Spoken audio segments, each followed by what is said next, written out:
So today, as you can see from the readings, we're dealing with basically the years 94 through 96. We're in a very short period where we have the discovery of X-rays and radioactivity and the more detailed studies of radioactivity by the Curies. So as I say, I think that what we're going to do is, instead of my starting with questions, start with your questions. The first question is, can you describe with more detail the process by which deceleration of cathode tube rays, which we know to be electrons, emit X-rays? All right. So you start with the questions, but you also start with the answers. Does anyone want to answer this question? I do have a rough idea, but I just wanted to hear it from you to check my understanding. Well, no, let's do the opposite. You give me your understanding and I'll correct it. So what I understand is that when the cathode ray tubes, the electrons hit the glass of the cathode tube, that reduction in the electron speed is reduced and they emit a photon or something like that. And because the X-rays are photons, high energy photons. Right. And the process by which the electron emits the photon is by dropping in energy level and emitting the photon. But I'm not sure about that because when electrons are in orbit in the cloud in an atom and the photons change level of energy they emit, or the electron, sorry, changes level of energy, they emit or absorb a photon. But cathode rays are electrons devoid of the nucleus. So I think there is a part of understanding that is missing in me. Okay. Anybody else want to comment on this question?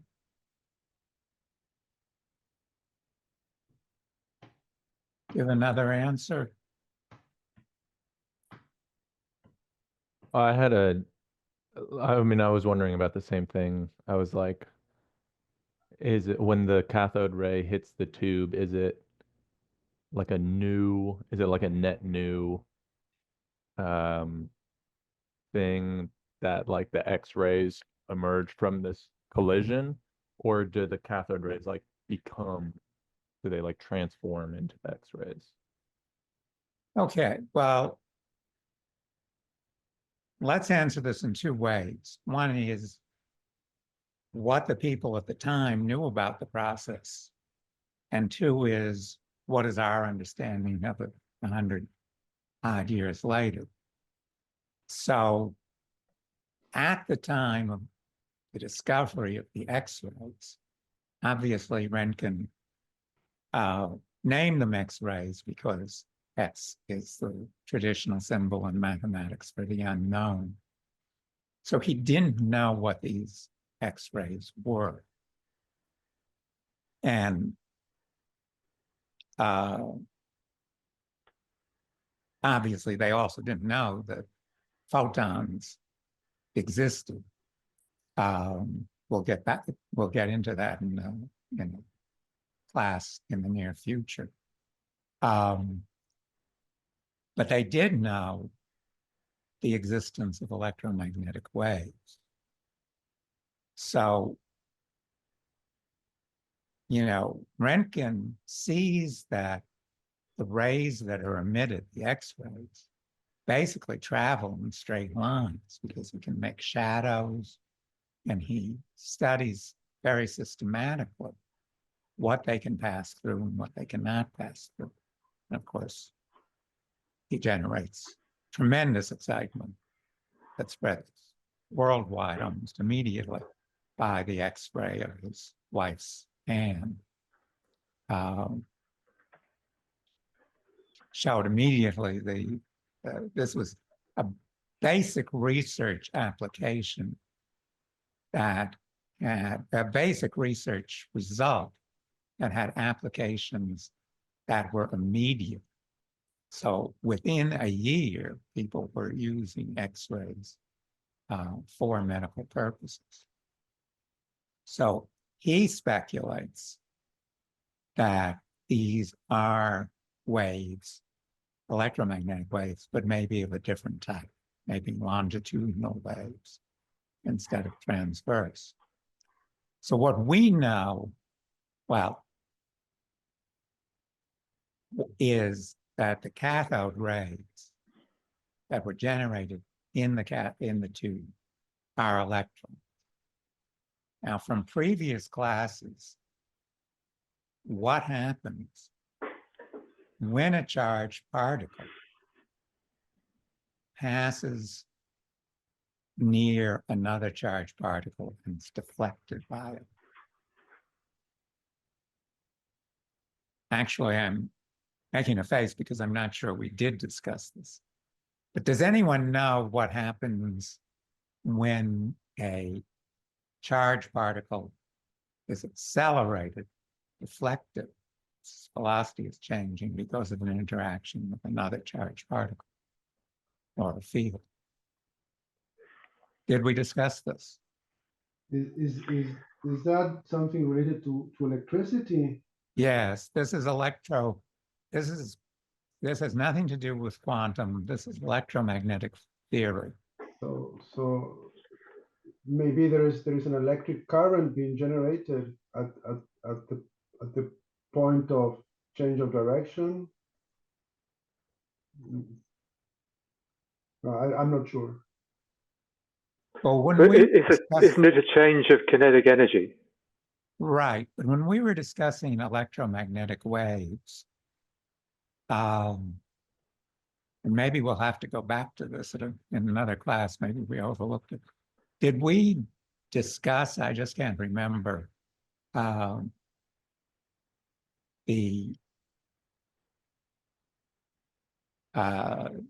discovery by Hertz of the way to produce electromagnetic waves.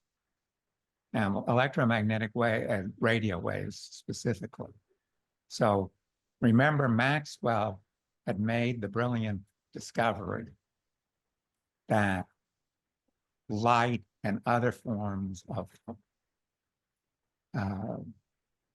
radiation are electromagnetic waves. And at the time, light was really the only electromagnetic wave that was known. And what his theory showed was that a change in the magnetic field or a rapid change in the electric field would generate these electromagnetic waves. Now, when you have a particle, and remember, he didn't know that electrons existed. They knew that something was carrying current. But if you have a particle changing direction, right? Now, particle is carrying current. Any charged particle that's moving, by definition, that's current. So current is associated with a magnetic field. If the current changes, the magnetic field changes. Is everybody clear so far? We should Yes. have discussed that Yes. back with Maxwell's equations. Yes. Well, imagine, and again, we're using 20th and 21st century science, not 19th century. You imagine particles interacting. The electron is moving past a positively charged nucleus. What happens? It changes direction. Changes direction. It's like a gravity assist. And it changes direction very rapidly. So this little particle, right, with its little current, the magnetic field is very strong because it's very close to the nucleus.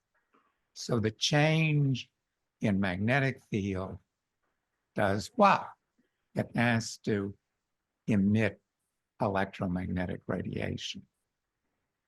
So what happens is that as the electron penetrates the dense material, the glass, at the end of the cathode ray tube, it rapidly loses energy because it's emitted as electromagnetic radiation. The electromagnetic radiation, the energy of that radiation is limited by the energy of the particle. So these particles, the cathode rays, are accelerated already to high energy. Now, I forget exactly what the energies in those cathode rays tubes were, but let's say they were 500 or 1,000 volts.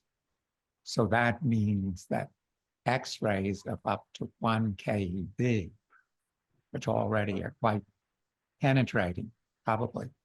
I don't know. We should look up what voltages were used. 10 keV are generated by this acceleration.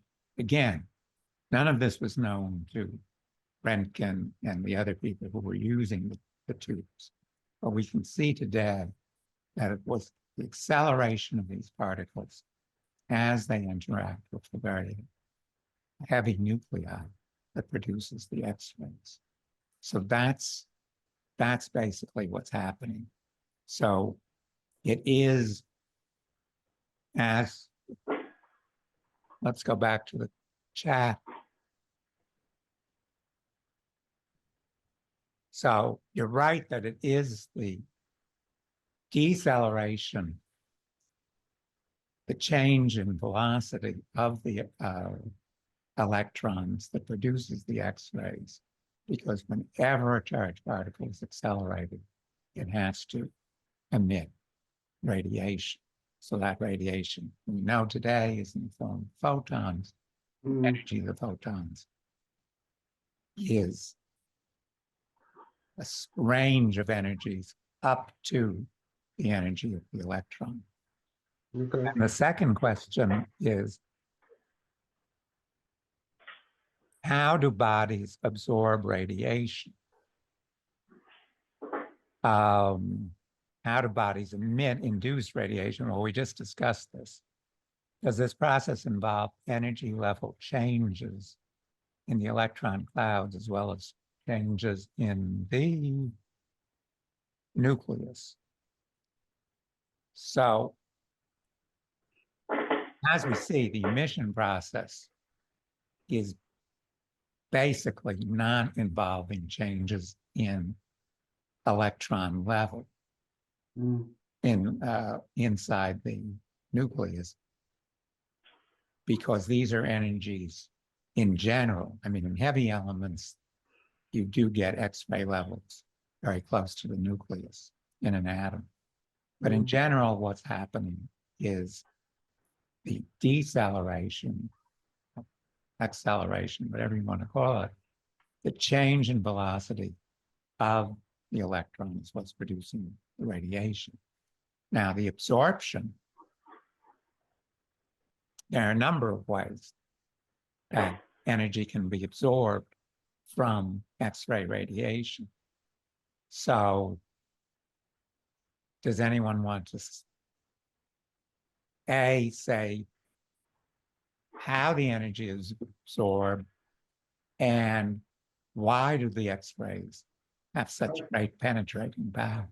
I would postulate that maybe one mechanism of absorption is when you have the whole molecule atoms, that as the X-ray passes through the atom, the electrons would absorb photons and rise in energy levels. One method. Right. Now, And why that's- would this potentially be less absorptive with an X-ray than with a, let's say, with light radiation? Maybe because photons have a better way of going through atoms than larger particles. Well, remember, light, again, we're using physics that wasn't known at the end of the 19th century. But all light consists of photons. It has a wave nature and a particle nature, both Mm, aspect to its nature. So we're dealing with photons in both cases. The difference is the energy of the photon. We know again today that X-rays are higher energy photons than light waves. So how would that affect the absorption? Well, because the photon, as it goes through the atom, there is a certain amount of energy that is absorbed. But so if the photon is very highly energetic, it would lose part of the energy. It will bend a little, but it would still have enough energy to go through the atom and out the other way. Right. I mean, basically, the materials that he found, Roentgen found, were very transparent, Oh, were low Z materials. Now, he thought maybe this had to do with the density, but you saw his tables. He proved that it wasn't just the density. It was a correlation with density, but it certainly wasn't a linear correlation. The denser materials were more effective than their density alone would imply. Well, again, what's going on from the standpoint of what we know about atomic levels? And again, we're going to be getting into this in 3 more classes. Atomic levels in most in lighter materials like carbon only go up to 10 or 50 or 100 electron volts. So if you have X-rays that were produced, and again, I'll look this up before the next class, 10,000, 20,000 electron volts, they pass near a atom, bounce the electron off of that atom entirely, recognize it, and they'll have only lost a tiny fraction of their energy. So they go on to the next atom. Again, tiny fraction of their energy is absorbed. okay. So that's one way that the penetrating power is enhanced. If we go to atoms of higher Z, so Z is the symbol for the number of protons in a nucleus. Mm-hmm. Again, didn't know that nuclei even existed, but a substance like uranium, which they were studying, or lead, which has many, many electrons, many protons and many electrons, in the inner part of the atom, close to the nucleus, you can get thousands of electron volts. So when the X-ray photon passes near, let's say, a uranium nucleus, then it can bounce an electron with thousands of electron volts out of that uranium nucleus and lose a lot of its energy. So, and since the energy in the inner core of an atom is proportional to the square of the number of protons in the nucleus, Z squared, then that means that the per atom efficiency goes up as the square of the number of the approximately it's the square of the density. That's why he didn't get a linear relationship. Mm-hmm. So that's one way. And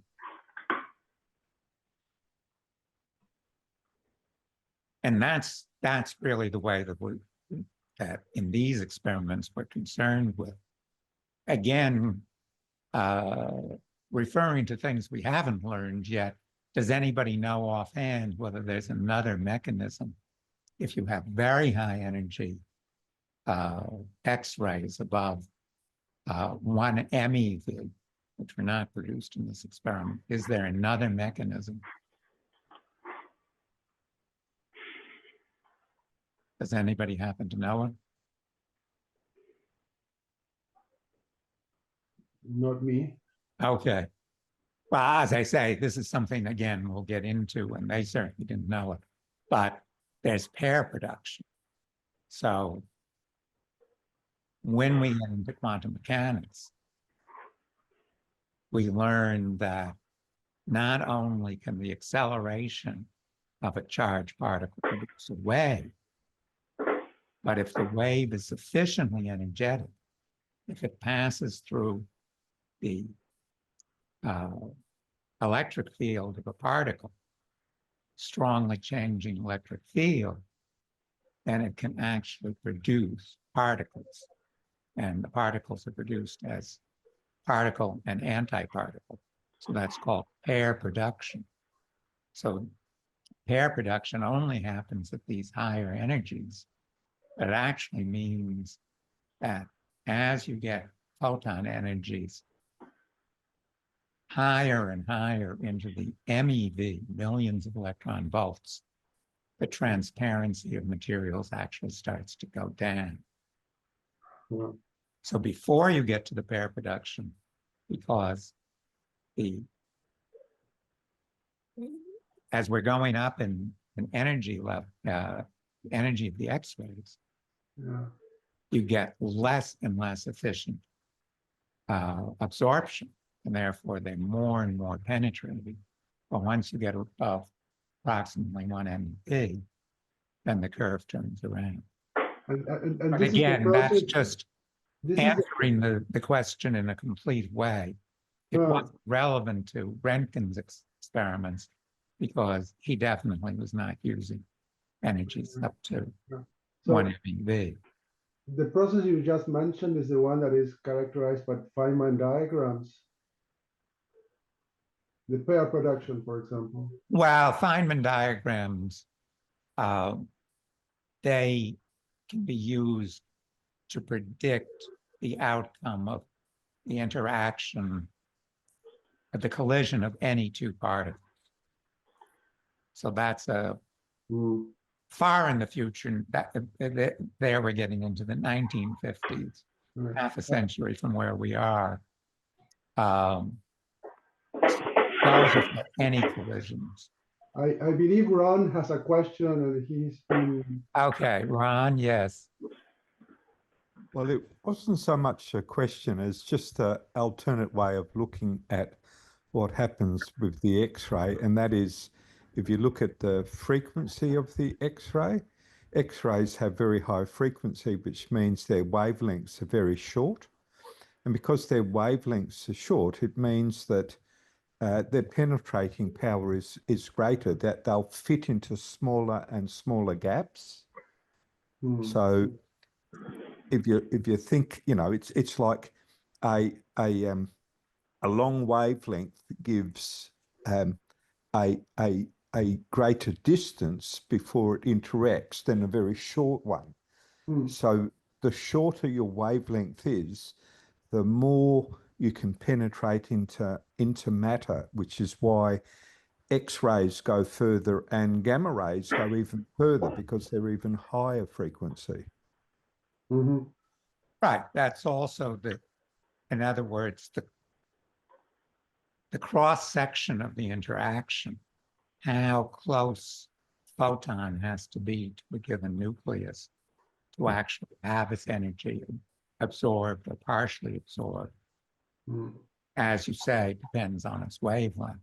So if you get short enough wavelengths, then the cross-section of the interaction gets less. But the key thing is, as I say, that the atoms, the electrons in the atoms cannot absorb the entirety of the energy, while with light wave photons, a single atom, a single collision can absorb the entirety of the energy. And we see that, by the way, in our experiments. X-rays above about 1 keV, 1,000 electron volts, can easily escape from our chamber. And our chamber has pretty thick windows, of course. But a layer of material, coating of only hundreds of nanometers, can completely block light. So that's why in the experiments we started in November with boron, we were pleasantly surprised that the boron didn't completely make our windows opaque to optical, because our fast ICCD camera operates in the optical, because it doesn't take much to stop light waves. And once you get, as I say, above approximately 1,000 keV, then X-rays become very penetrating. And we don't generally go into the quantitative aspects of things very much, but in this relatively low energy regime, the penetrating power of the X-ray goes up approximately as the cube of the energy. So it goes up very rapidly. If you double the energy, the length of material, the thickness of material, goes up by a factor of 8, roughly. All right, other questions?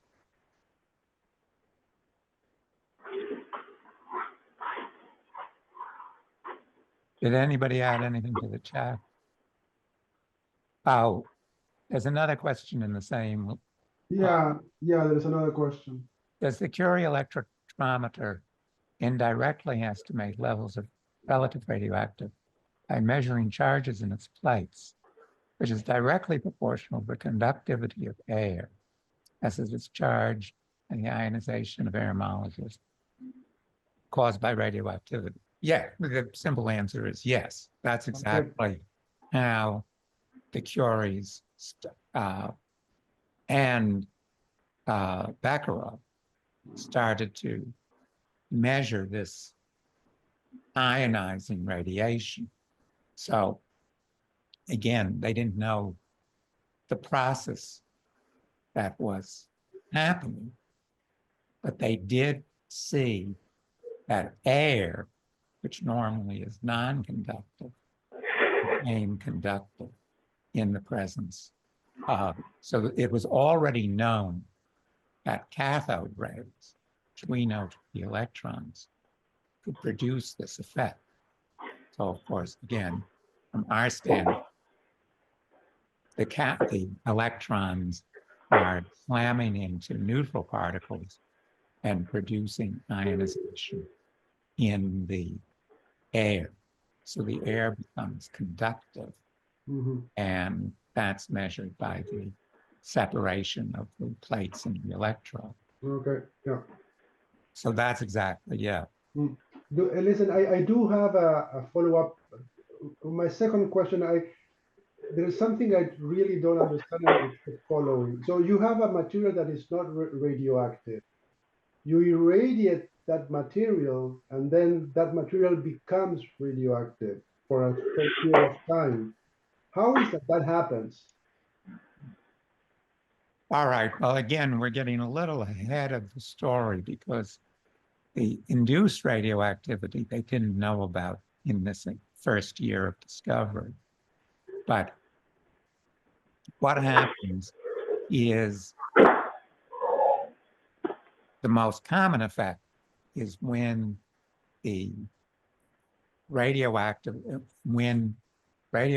material can give off either a photon that is absorbed by the nucleus, not by the atomic levels. It's absorbed by the nucleus, and that gives it enough energy to pass into an unstable state. So then it can fall and release so that metastable state can last a certain amount of time. Then it can fall back into its ground state, emit its own photon. Now, we also have another way of inducing radioactivity, which is neutron irradiation. Now, neutrons don't come from radioactive decay. They come primarily from nuclear reactions, fusion reactions, fission reactions. So that's, for example, in fusion, what we worry about with the deuterium-tritium reaction that releases very energetic neutron, 14 million volts, 14 MeV. So that can slam into a nucleus and the neutron is absorbed.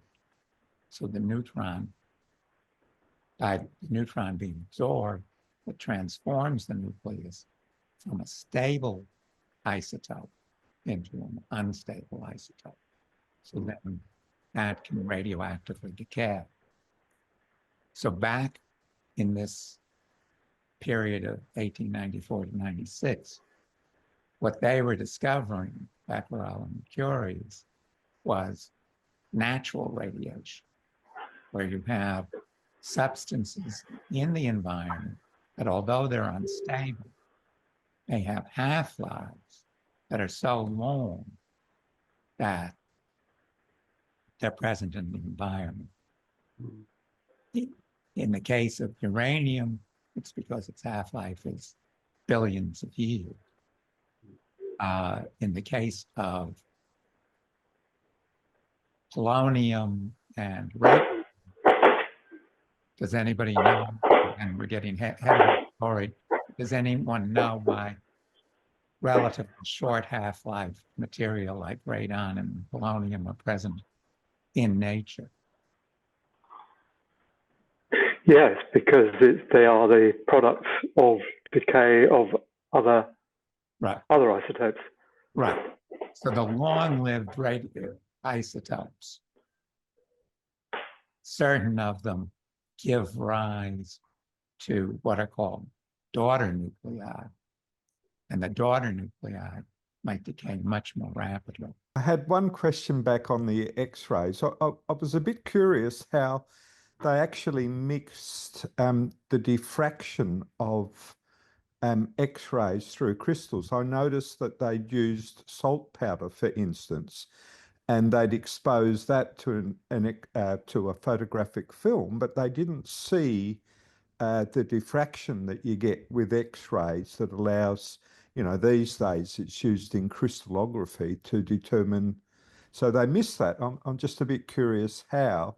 And I guess the other one was just back on the radon gas.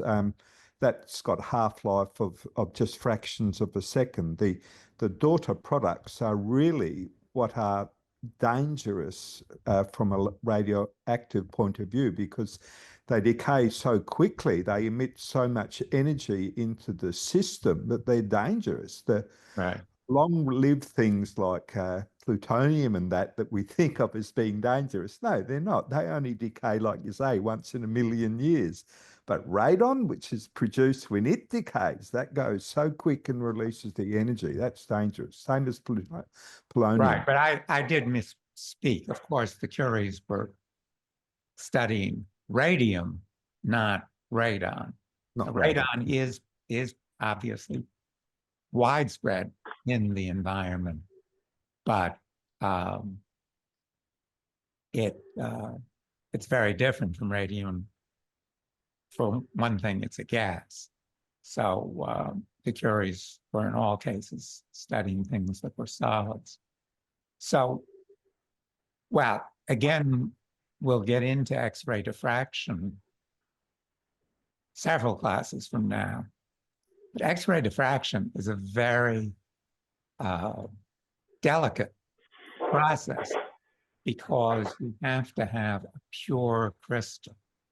Now, for people who don't know the term, X-ray diffraction is a 20th century method of studying the structural and discovering the structure of molecules, where you have a very pure crystal, a single crystal, and you produce X-rays that are of the right frequency, so the crystal acts like a diffraction grating.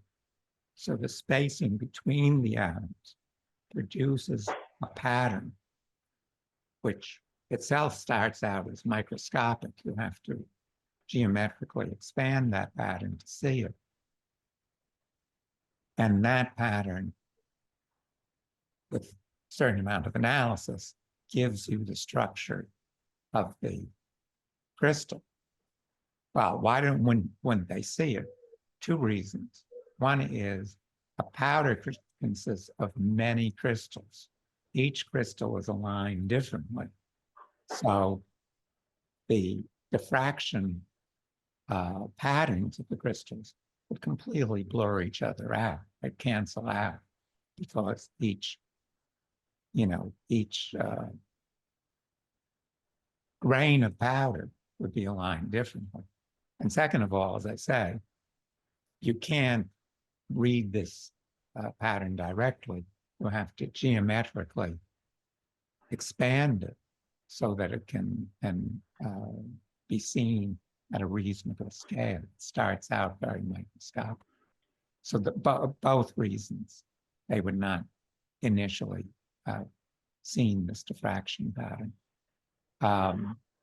despite their very careful observation. I was trying to connect this set of readings to the earlier work in thermodynamics, and there was one passage in the Curies that sounded in those essays that sort of touched on that. I thought was insightful.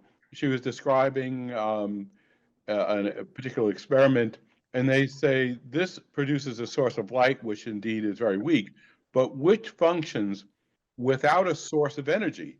There is a contradiction here, at least apparent, the Carnot's principle, which basically is work from a heat engine can be produced if there is a temperature difference between two thermal reservoirs connecting the engine.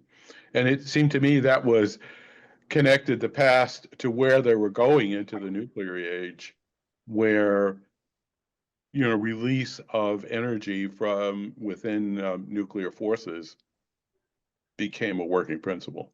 Right. Yeah, this is one of the points I was going to make, Peter. You're absolutely right, is that the Curies realized that no chemical reactions, they had isolated these compounds very carefully so that they knew no chemical reactions were taking place, and there was no source of heat, and yet there was a source of energy. And when you get to radium, it was a very powerful source of energy. So this was one of my early questions. Knowing what we know now, what sort of energy were they actually observing? So it's easier for one of you to go than for me to, because I've got you all on the screen. So, Sam, why don't you go up online and read off what is the half-life of radium and what is the energy of the particles that it emits as it decays. So the half-life of radium is 1,600 years. 1,600 years. And what is the energy of the particle it emits when it decays? Might have more than one decay mode. It emits an alpha particle with an energy of around 4.87 MeV. MeV. Okay. So, all right. Does anyone want to say how the Curies could have calculated from their observations of ionization how much energy was being released by, let's say, a gram of radium? Knowing what Sam just reported, how would we calculate it?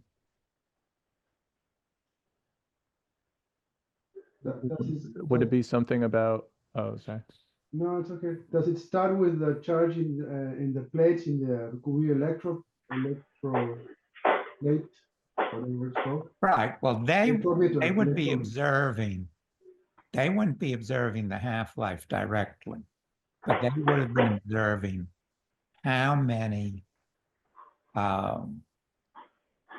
They would be observing a current, which would give them an idea of how many ionizing particles per second were being emitted. So let's take a gram of radium. So what is the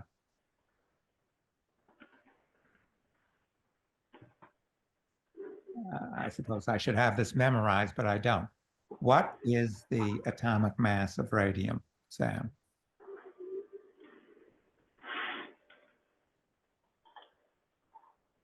226. 226. Well, it has 4 natural isotopes. All right, well, atomic it weight. doesn't matter. They're all going to be very close. Yeah.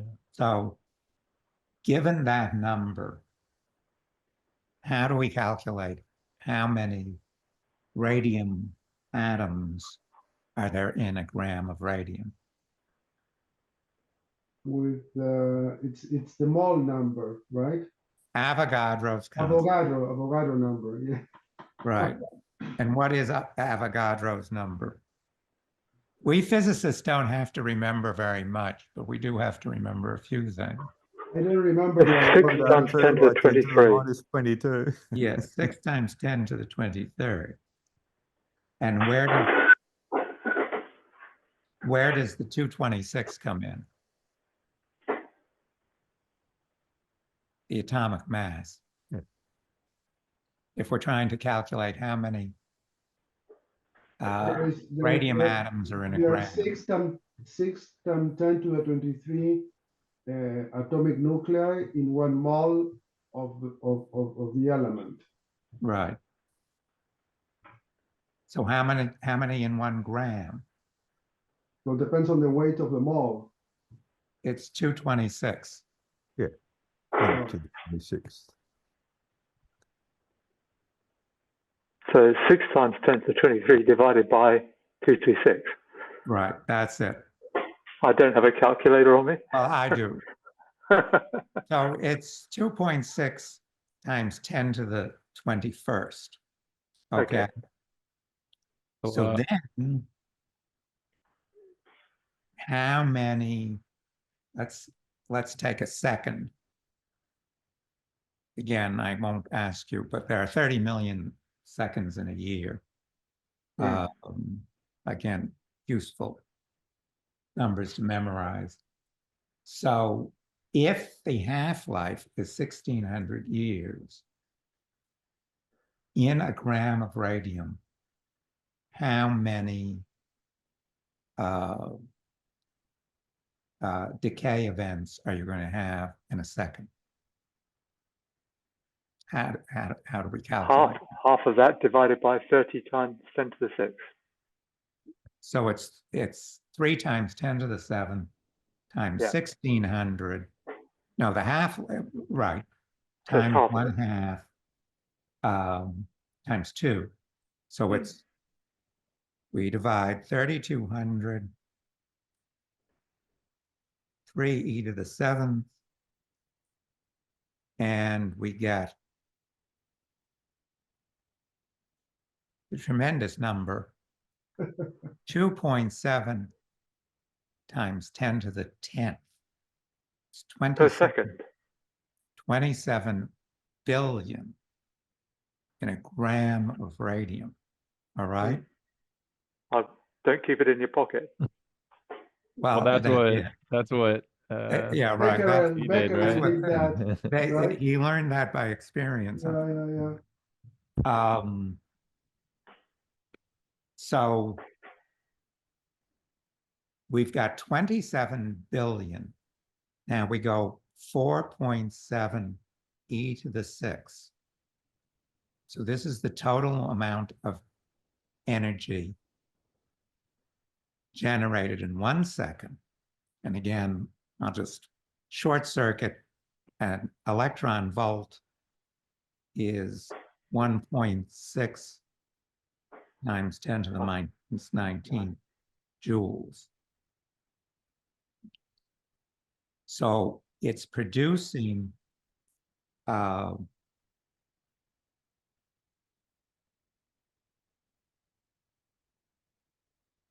20 milliwatts of energy from a single gram. So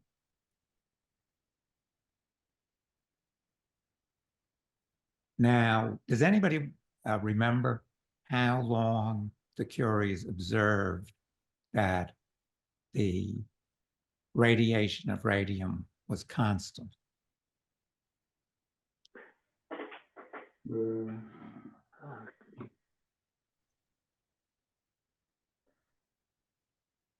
All right, well, it probably was, Don't remember. it was of the order of months, Yeah. because all these experiments occurred very rapidly. So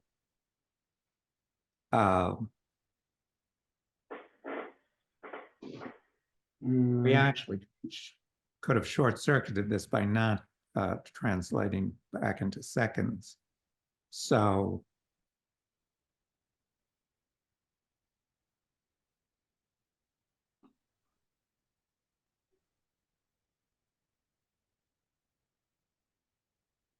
let's suppose it was about 1 month. So they would have been able to observe that the gram produced roughly 50 kilojoules of energy.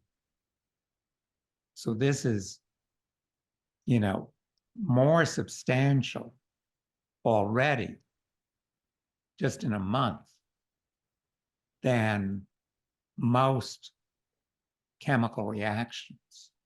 And they could tell that no chemical reactions were taking place.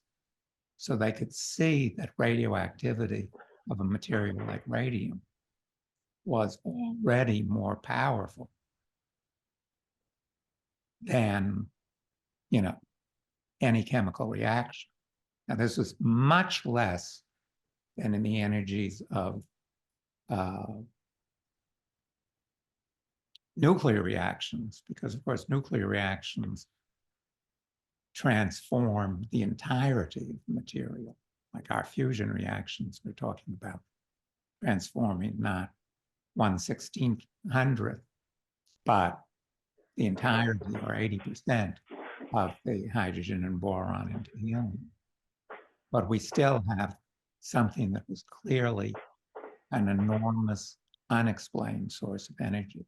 So as Peter says, this was the first clue that there was some source of energy inside the atom that was not chemical energy.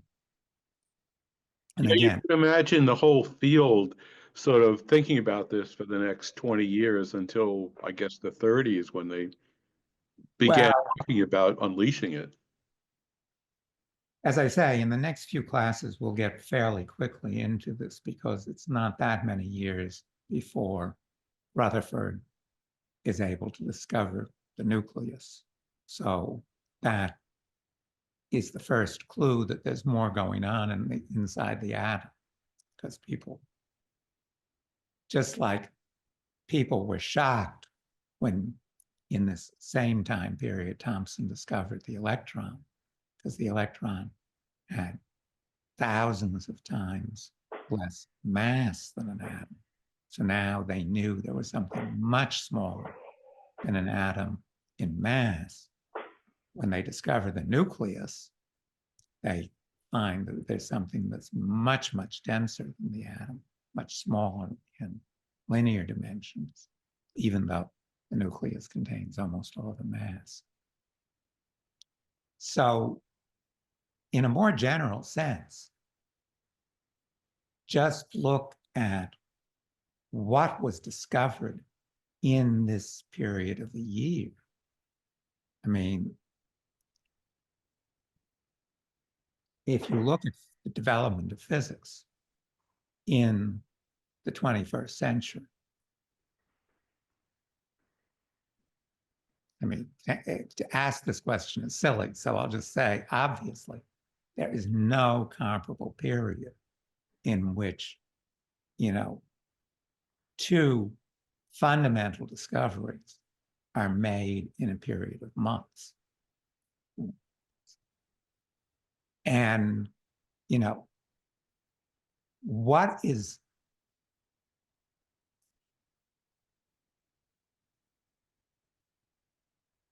different in the methods that were used today and the methods of communication that were used by these researchers compared with what is physics research today? I mean, I think that what do you find striking about what happened in this years of 94 through 96?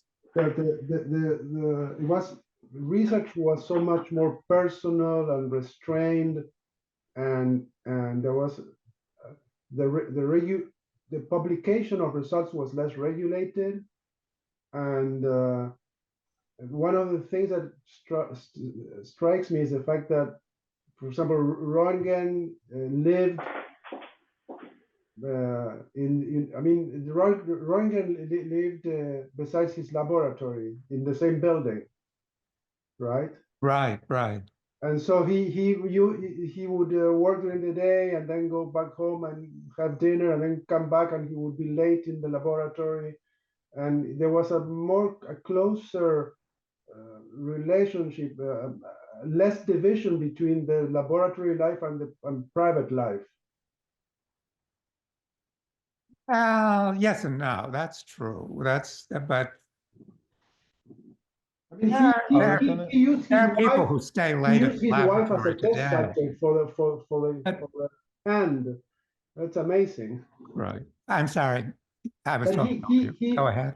His wife provided the hand for the X-ray, and that's amazing. We would never think of that right now. Yeah, what Eric, I think is the difference is there's no peer review as far as I can see on these papers. So they were sort of communicating fairly spontaneously without gatekeepers. And it was sort of a free-for-all, and they were bouncing ideas off of each other through these publications. There must have been a delay of months or so. But that's different from today. But he was There even wasn't a talking delay about of months. it was like a week or something, right? He All would right, like even found better. something So and that published and Remember, something, we're published. talking about 130, almost, yeah, this would be the 130th anniversary of these discoveries. So, You didn't have radio and television. You didn't have the internet. You didn't have the World Wide Web. But you did have the telegraph. I mean, people could send things telegraphically. And you did have a functioning postal system. People were sending these papers through the mail, right?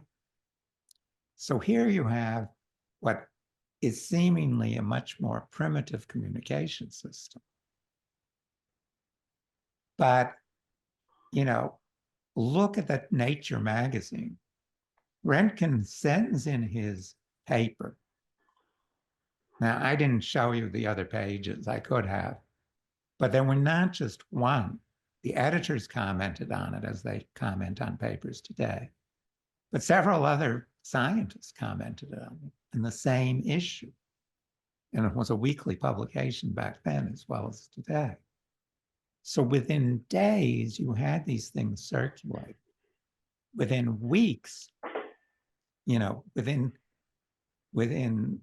a small number of weeks, the mass media got a hold of this. And this was blasted all. This was a discovery of X-rays and, you know, Mrs. Roentgen's hand are all over the newspapers. And as I say, within months, you had this go from a basic research, oh, well, I've discovered X-rays, to medical application. I hate to say it, but I think the first application was military, that they were doing it on the battlefield. I'm not quite sure of it. It was one of the early applications. Then we have, again, within months, Becquerel starts experimenting, and partially by accident, discovers that this is not phosphorescence, but, you know, something intrinsic to the material. So he discovers, you know, a second entirely new physical process. He's in the same milieu and befriends the Curies. And the Curies, and you notice that because Marie Curie could not, as a woman, submit to this journal, Becquerel was submitting on her behalf. Some things have changed for the better, although I'll get into some ways that they haven't. But so again, within months of Becquerel's discoveries, you have the Curies working in their own lab with very little funding and, you know, spending long hours, have purified these two new substances, which is polonium and then later radium. So this happens in a very short period of time. And obviously, if you look at today, Peter raised peer review. So if we have a breakthrough, which we hope will be soon, you know, and we submit it to Nature, which is one of the fastest publications because it's a weekly, we would realistically expect, you know, it would be months before our results would be published. Second of all, you know, if people wanted to replicate these results the way people were replicating their results, people would have to apply for funding, get funding, build the equipment. Now, you can say, okay, well, there's the low-hanging fruit theory, which has some truth in it. They were able to use instruments that were extremely cheap to build.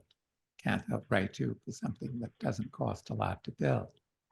And some of our instruments are very expensive. But there are counterexamples. My favorite one recently was going into my other had, as a cosmologist, there was a paper by this Chinese group, very small Chinese group, it was, I think 5 people. And they were testing one of these weird theories about dark matter. And this particular form of dark matter, they figured out had a very specific but very subtle effect on regular matter. And just by what I would call good scientific cleverness, they developed in the course of a year a tabletop device that was sufficiently sensitive to detect this reaction that must occur for this dark matter. And unlike most of these dark matter experiments, you read these papers and they'll say, we didn't find any dark matter, so we put the lower limit for dark matter this way. That's our discovery. Lower limit has gone down. Well, no, the discovery was you didn't find the dark matter. So the refreshing thing about the paper, which again shows, I think, the ideological attitude of the scientists, was they said, we have ruled out the existence of this kind of dark matter. It does not exist. Because if it did exist, our experiment would have gone differently. It doesn't exist. So you basically, I think that one of the big problems we have in science today, but especially in physics, is there's a very conservative bent. So if something was discovered that was, truly outside the existing models, people are not inclined to jump on it. They're inclined to say, this is interesting. Is it worth risking my career, my funding to follow up on it? And I will give another example, which we reported on in our reports. I think it was at the beginning of last year, or else it was beginning of 23, which was these discoveries of low energy experiments about the structure of the proton, which indicated that it had a vortex structure. This was reported in some substantial, it wasn't in Nature, periodicals, but nobody has followed up on it because it would mean saying, oh yeah, the quark theory is wrong. So I think that yeah, you have clear institutional I don't know the verb for it. Inertia. Well, it's not inertia. It's what would be the verb for friction. It's basically the sand in the gears, the institutional things. It's not inertia, it's something that actually sand in the gears physically slows down, institutionally in this case, slows down the discovery process. Brakes. You can call it careerism, people defending their own turf. Right. Again, as I say, it's a combination of the real fact that instrumentation does take more money. I mean, our device is extremely cheap. We built the focus fusion device, which we started off calling FF1. We've changed enough. We call it FF2B now. But the initial version was built for $500,000. $500,000 is not a lot of money, but none of us could have financed it out of our own pocket, which was possible in the 19th century, even though going into the early 20th century. So you do have to get funding. But the problem is that the availability of the funding is relative to the number of researchers needed is much less than it was 100 or 120 years ago. Mm. Part of that is the developments post-Cold War, because during the Cold War, there wasn't much good about the Cold War, but the one thing was physics somewhat benefit, because you could go with the physics, the discovery, the invention of the atomic bomb had given the defense establishment the idea that physicists could come up with ideas that were transformative in military terms. Now, it took them a long time to realize that you can only make weapons that can destroy the world once. You can't do that several times useful, because if you have a weapon that can destroy humanity, you really don't need a bigger weapon. And it took the generals a long time to realize that. But overall, you did have more funding up until 91. So in the United States, the amount of funding in physics per researcher dropped by approximately 50% in the aftermath of the fall of the Soviet Union, and never rose again. The defense budgets increasingly went into software, and the defense contractors realized that software was incredibly profitable. You could, create software that A, cost almost nothing, B, was not successful, and you would get billions for it. So part of it is, as I say, the end of the rivalry.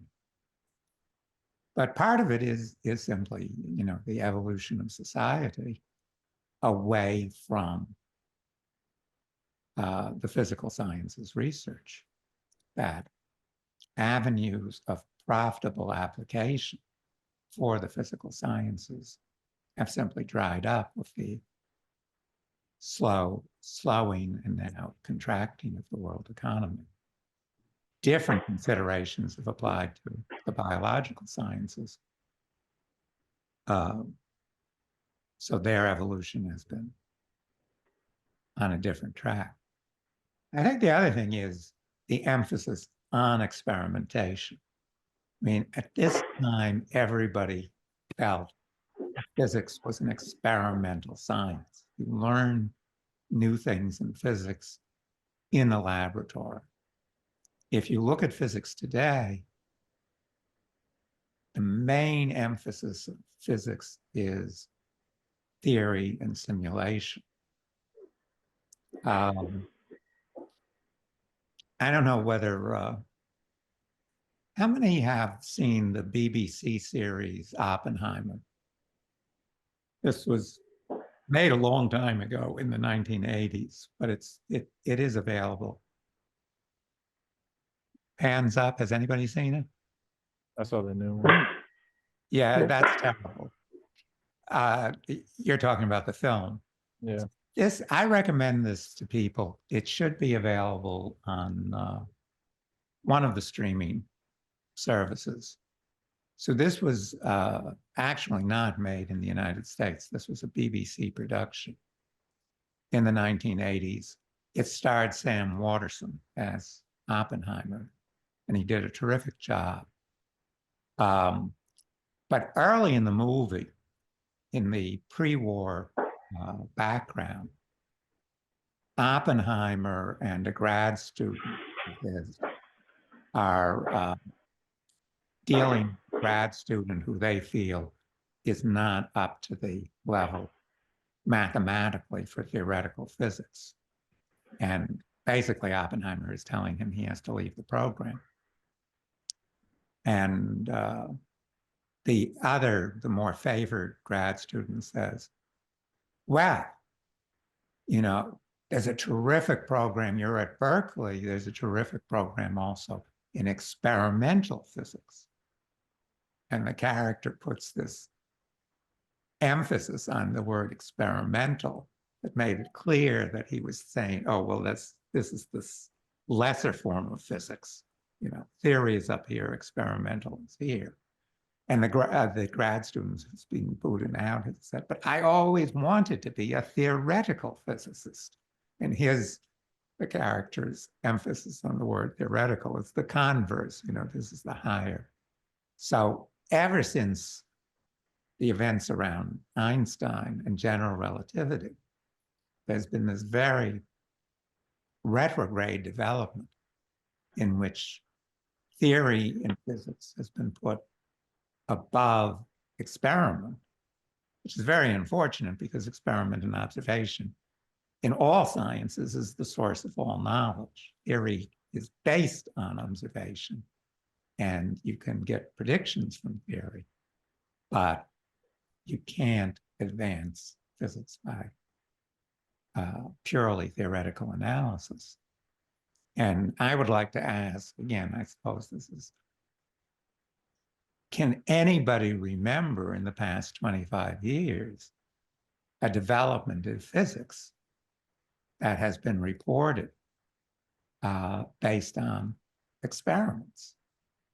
When they discovered the God particle, Oh, the Higgs. the Higgs boson. Right. But that feels like an instance of like very theory formed experiments. This was to a certain extent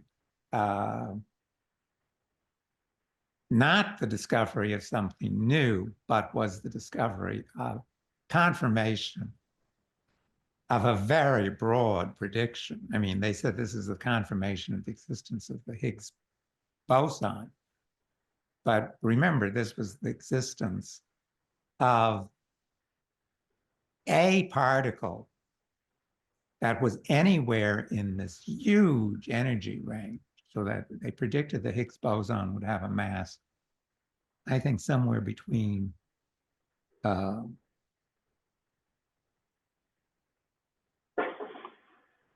here I'm guessing because my memory doesn't serve, but I think it was around between 100 to 1,000 times the mass of a proton. And they found it just at the bottom of that range. So this was sort of making a prediction the size of the barn door and saying, oh, you know, we hit the target. It's But kind of like the dark matter phenomenon. is there anything, and I may be forgetting it, but taking the entire period since the beginning of the century, was there anything new in physics that was discovered experimental and was reported by the mass media?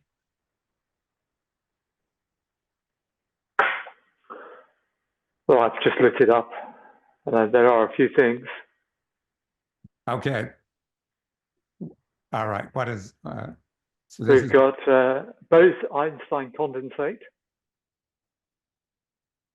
no, that was certainly predicted. Yeah, that's true. What? Yeah, that's true. Something that was unpredicted. Gravitational waves. They're predicted as well. Yeah. No, I haven't got anything here. Yeah. So this is the problem. If you switch over to the other side of the field, the biological sciences, there are a lot of discoveries of things that people didn't know about that have been discovered in the laboratory, in the biological sciences. Chemistry probably too. I'm not knowledgeable enough, and or chemistry does not get a lot of mass media. But clearly physics has really been constrained by the emphasis on the theoretical side. We, as people may know, we're in the process of trying to hire another scientist to work in our lab. And one problem we've encountered, it's not the only one, is that a lot of people who have PhDs, who have experience in plasma physics, have no experience in the lab. They basically are simulation people. they plan experiments, but a lot of the actual work doing the experiments is now done by technicians, not by physicists. There's a couple here that'll get you quite excited, Eric. Well, one suggestion is discovery of the accelerating expansion of the universe. That's right, right. And the other one is the first image of a black hole. That's right. Right. Now, even with the gravitational waves, I initially thought that they proved their point when they had this discovery of an event that simultaneously produced electromagnetic radiation and the gravitational waves.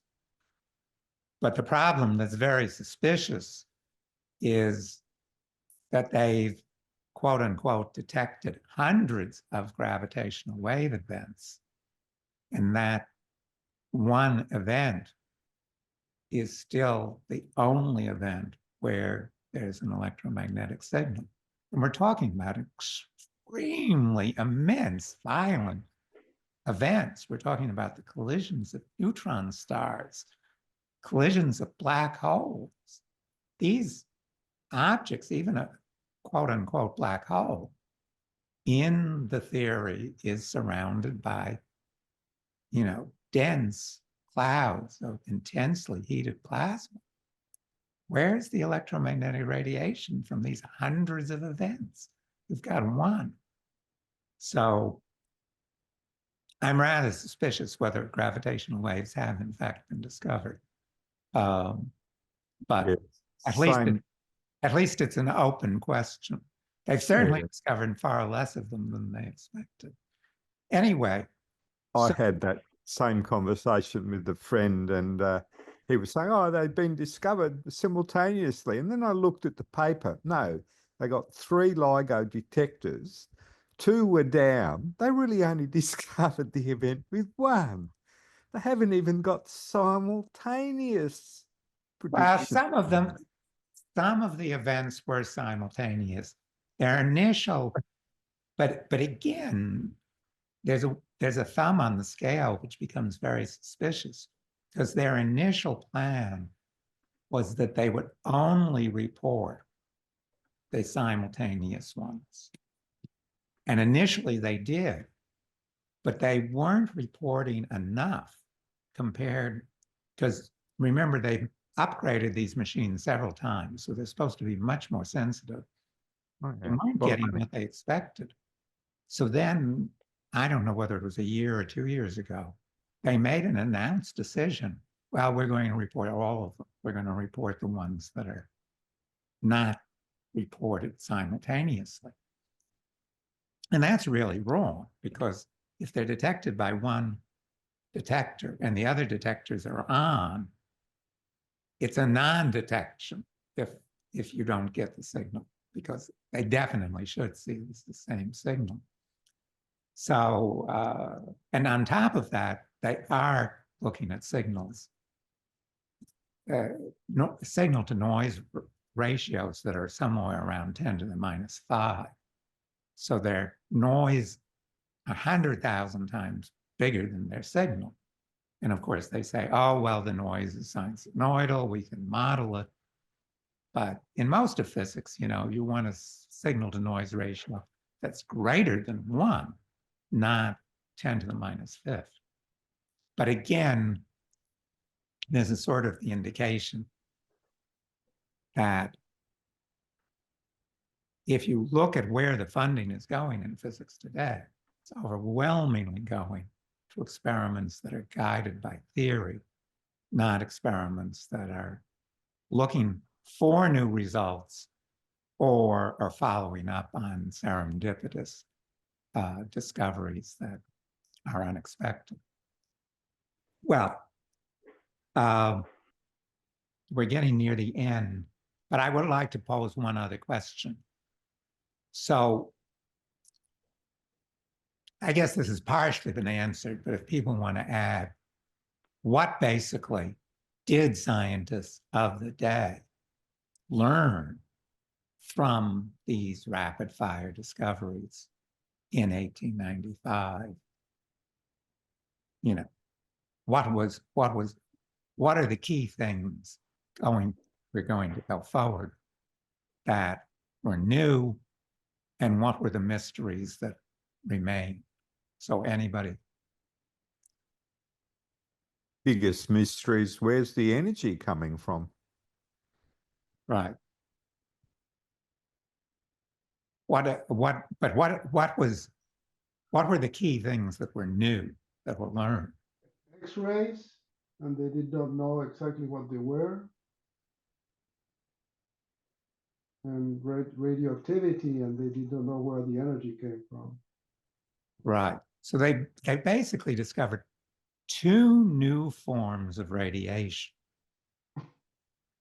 Now, in radioactivity, they were really discovering multiple forms of radiation, and the Curies already started to have hints to it. In modern terms, they were detecting gamma rays, alpha particles, beta particles. So alpha particles are emitted helium nuclei. Beta particles are, of course, another name for the electrons, and the gamma rays were the very high energy electromagnetic. So they had discovered all these unknown forms of radiation, which were ionizing and penetrating. And as Martin said, and as the Curies noted, they had discovered a new source of energy.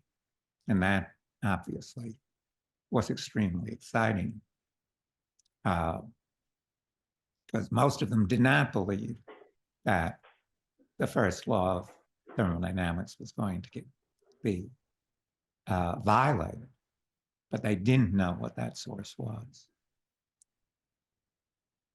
So as I say, we're running out of time. Any last comments? So what we're going to do, I don't know whether I sent you this paper, this little table. Did I ever send you Revolution in Physics Key Discoveries? It's just a little table of discoveries. You did send us that. I don't know if you're going, if. Okay, well, I'll send you an updated version. Yeah, Okay. Eric, I think you sent it, but it was in Word form, and by the time we got it, was jumbled. You should send it as a PDF. Okay. I remember that. Really? Yeah, Okay. I had to rebuild it. Yeah. It's pretty easy to rebuild, but it was a little bit shifted. Yeah. Oh. But you all have Word, right? Yeah, but in transmission, these things get, Oh, okay. All right. it Yeah. just doesn't, it's just save it as PDF and send it. Yeah. So what we're going to do is we're going to, next class, get into plasma physics, because actually these discoveries come from dealing with a very low density plasma, which is what's in the cathode ray tube. And out of this comes the research of Becquerel on plasmas in space. So that's going to be next month.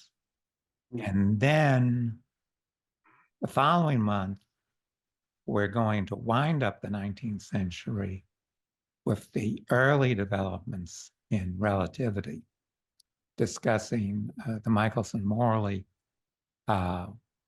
experiments and the 1892 Lorentz contraction, and some of the early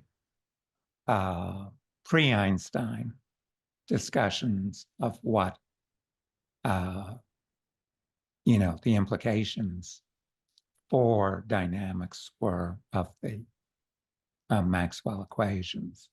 So those are the next two classes. And then, so we're February, so that's March and April. And May, we will finally start the quantum part of the revolution, which is the discovery by Planck just at the turn of the century in 1900, the the discovery of quantum. So in 3 months, we'll finally get to the first year of the 20th century. Didn't we actually talk about Max Planck and the quanta last time? Oh, did we? I think we did touch. We read the first chapter of Oh, gamma, all but- right. Geez. we- Well, I've been busy. We that's touched my lightly excuse. on the subject. All right. we can Yeah. do it again. Now we'll go on to, let's see. Did we already cover the photoelectric effect? Hmm. I think the chapter touches upon it, but All right. Well, we'll go on. I'll refresh my memory of what we covered, and the third class will take the next chapter of quantum theory. But we will be getting into the 20th century. Okay? Cool. Okay. And wait a minute, there was this last comment by Peter. The Nobel Prize in Physics. Yeah. All right. I'll get into that next time about the stories of the Nobel Prizes that came out of these discoveries. But we'll get into that next time. Okay, well, thanks for coming, everybody, and hopefully we'll keep on a monthly schedule.